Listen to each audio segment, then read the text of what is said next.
الحمد لله ثم إن الحمد لله أشهد أن لا إله إلا الله وأشهد أن محمدا عبده ورسوله أما بعد السلام عليكم ورحمة الله وبركاته. Muling pasalamatan natin ang dakilang Allah subhanahu wa ta'ala sa lahat ng mga biyaya na ipinagkaloob sa atin. Lalo na ang oras ay ito ang isa sa mga pinakamalaking biyaya na ipinagkaloob sa atin ng Allah subhanahu wa ta'ala. Ang pananatili nating sa maikling sa mundo na ito, na dapat nating gamitin at alagaan ang bawat oras, bawat segundo sa mundo. Dahil ito ay mahalaga.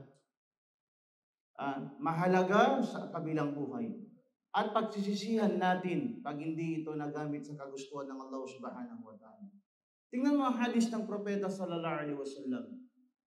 Qala an-nabi sallallahu alaihi wasallam, "Ma min sa'atin tamurru ala ibni Adam la yadhkurullaha ta'ala fiha illa tahassara 'alayha yawmal qiyamah."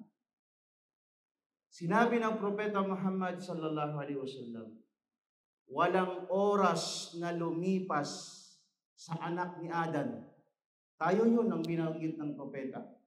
Walang oras na lumipas na hindi tayo nag-alala sa Allah, maliban lamang na siya ay pagsisihan niya sa kabilang buhay or manghihinayang siya sa kabilang buhay ang oras na bakante na hindi niya ginamit sa pag-alala sa Allah subhanahu wa ta'ala. Mga kapatid sa Islam, binigyang diin ng Propeta Muhammad sallallahu alaihi wasallam sa hadith na ito na kung saan ang kahalagaan ng pag-alala sa Allah subhanahu wa ta'ala. At bawat segundo, bawat oras natin ay napakahalaga. Napakahalaga sa kabilang buhay na dapat nating gamitin sa pag-alala sa Allah subhanahu wa ta'ala.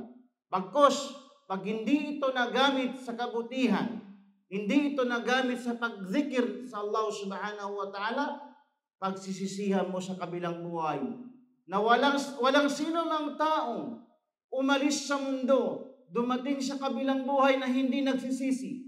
Lahat ng tao ay magsisisi. Kesa mabuting tao man siya, masamang tao man siya, pag siya ay darating sa kabilang buhay ay magsisisi siya sa lahat. Bakit? Hindi niya nagamit ang lahat ng ipinagkaloob sa kanya ng Allah subhanahu wa ta'ala, buhay o oras.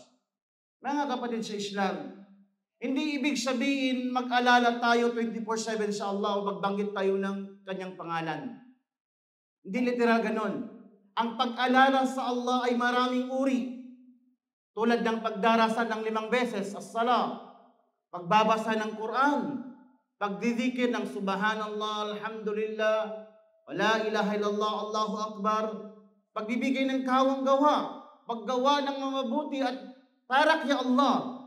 Ang lahat na yun ay bilang pag-alala sa Allah subhanahu wa ta'ala. Lahat ng kabutihan na ginamit natin para kay Allah, yun ay bilang katumbas ng pag-alala sa Allah subhanahu wa ta'ala.